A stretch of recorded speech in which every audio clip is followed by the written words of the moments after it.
জানেন না তেমন লেখাপড়া, গাড়ির ইঞ্জিনের বিষয়েও নেই কোনো কারিগরি শিক্ষা, তারপরেও ইঞ্জিনিয়ারদের চেয়েও দক্ষ হাতে গাড়ির ইঞ্জিনের কাজ করতে পারেন তারা। এমনকি 5 পাস এসব ইঞ্জিনিয়াররা আস্ত একটি গাড়ির ইঞ্জিন মাত্র 30 মিনিটে নিখুঁতভাবে খুলে ফেলতে পারেন। 40 মিনিট লাগে, কোনোটা 1 ঘন্টা লাগে, কোনোটা মনে করেন 2 ঘন্টা লাগে। বড় ইঞ্জিন আছে, ছোট ইঞ্জিন আছে।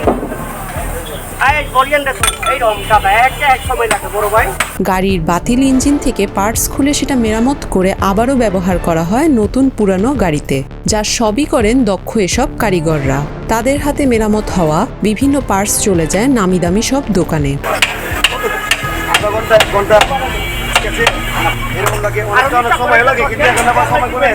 রাজধানীর ধোলাইখালের টং মার্কেটের ইঞ্জিন ভাঙার কারখানাকে ঘিরে রাত দিন চলে এসব মিস্ত্রিদের কর্মতৎপরতা। প্রতিদিন হাতুড়ির টুংটাং শব্দে মুখরিত থাকে এই এলাকা। এখানকার মিস্ত্রি কিংবা কারিগররা যে কোনো ব্র্যান্ডের গাড়ির ইঞ্জিন দক্ষ হাতে নিমিষে খুলে ফেলেন। ইঞ্জিনের প্রতিটি পার্টস যেন তাদের মুখস্থ। এসব ইঞ্জিন খোলার জন্য মিস্ত্রিরা ইঞ্জিনের আকার অনুযায়ী পারিশ্রমিক পান বলে জানান। আবার 40 মিনিটও লাগে, বুঝছেন? বড় ইঞ্জিন আছে, ছোট ইঞ্জিন আছে, এক লোক কতটা মনে করেন আমরা দোলে খেলতে কিনি পুরান মাল। এই মালটা খোলায় বিক্রি করি, ওরা আবার নিয়ে ওরা বিক্রি করে পুরান গাড়ির মালের লেখা। কোনোটা 100 টাকা ভাঙে, কোনোটা 300 টাকা, কোনোটা 500 টাকা ইঞ্জিন বুঝছেন, ছোট বড় আছে। এইরকম ভাই যেগুলো দোকানদার নিয়ে যায় আঙুর থেকে কিনা নিয়ে ওরা আবার কেড়ে গেল কাছে বিক্রি করে, একটা মালের লেখা হয় না। এইরকম পুরান গাড়ি নষ্ট হয়ে দোলে গেলে আসছে মালের লেখা, ওরা আবার বিক্রি করে।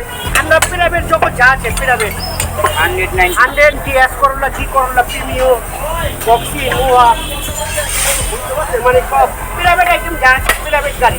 ধোলাইখালের রাস্তার পাশে গাড়ির ইঞ্জিন ভাঙার এই কর্মকাণ্ড চলছে সেই 5 দশকেরও বেশি সময় ধরে। এখানকার অধিকাংশ মিস্ত্রিরা বাপদাদার এই পেশাকে ধরে রেখে বংশ পরম্পরায় কাজ করে চলেছেন। স্বাধীনের পর পরে চালু হবে, এটা খাল বন্ধ, খাল রাস্তা হয়েছে, ওর পরে চালু হচ্ছে। বাইরের লোক নেই, সব চলে গেলে মানুষ। এখানে বাইরের কোনো মিস্ত্রি নেই, সব আমরা নিজস্ব মানুষ। কে বলবো? একদিনে একজন মিস্ত্রি 4 থেকে 6টি ইঞ্জিন খুলতে পারেন বলে জানান। ইঞ্জিন প্রতি পারিশ্রমিক পান গড়ে 120 টাকা করে।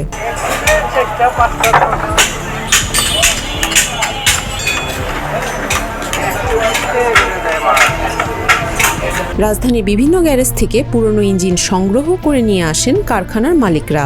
ইঞ্জিন খোলার পর প্রয়োজনীয় যন্ত্রপাতি পাইকাররা এসে নিয়ে যায়। তবে গাড়ির এসব যন্ত্রাংশের বড় একটি অংশ ব্যবহার হয় ফ্যানের ফ্যাক্টরিতে। এখানে সংগ্রহ করে আপনার বিভিন্ন গ্যারেজের থেকে আসছে, ধোলাইখাল থেকে ভর্তি মাল আসছে, এগুলা আমরা ভাঙার পর এই মালগুলো আপনার বিভিন্ন সবাই যায়, কিংবা ফ্যানের ফ্যাক্টরি আছে না, ফ্যানের ফ্যাক্টরি এগুলো লাগে, আপনি কাস্টিংগুলো লাগে, পর্দা নিয়ে যায়, বিড়ালারা, এই যা লাগে তাই নিয়ে যায়। ভাঙা ইঞ্জিন থেকে বের হওয়া এসব পার্টস পাতি সাজিয়ে রাখা হয় বিভিন্ন পুরনো পার্টসের দোকানে। দোকানের সামনে গেলেই দেখা মিলবে নাট বল্টু, কার্বুরেটর, স্পার্ক প্লাগ, ইনজেক্টর সহ গাড়ির বিভিন্ন যন্ত্রাংশ। আমাদের বাপদাদার থেকে শুরু করে মিনিমাম 25 বছর আগে থেকে আমরা এই ব্যবসা করি। আমার বাবা দোকান ছিল, এখন আমি মালানি বিক্রি হচ্ছে। আমাদের পাইকারি কাস্টমার আছে, কিছু কাস্টমার আছে, প্রত্যেকদিনই খুচরা কাস্টমারের কাছে বিক্রি করি আমরা, পাইকারি কাস্টমার মাঝে মধ্যে। এছাড়া ইম্পোর্টরা দেশের বাইরে থেকেও পুরনো গাড়ির ইঞ্জিন ইম্পোর্ট করেন। আমাদের এখানে ইম্পোর্টার আছে, ওনারা জাপান, দুবাই, মালয়েশিয়া, সিঙ্গাপুর, ওইখান থেকে মাল করে, আমরা চিটাং থেকে মাল আনি।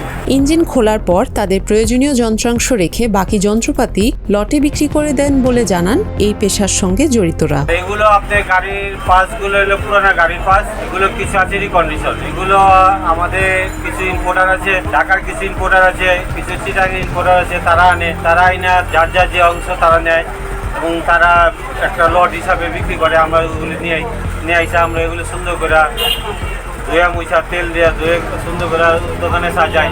তারপরে কাস্টমার যখন আসে, কাস্টমারে আমরা একটা দাম বলি, কাস্টমার আমাদের একটা দাম বলে, তখন দুইজনে মিলে একটা আন্ডারস্ট্যান্ডিং হলে আমরা তার এটা বিক্রি করে ফেলি আর কি।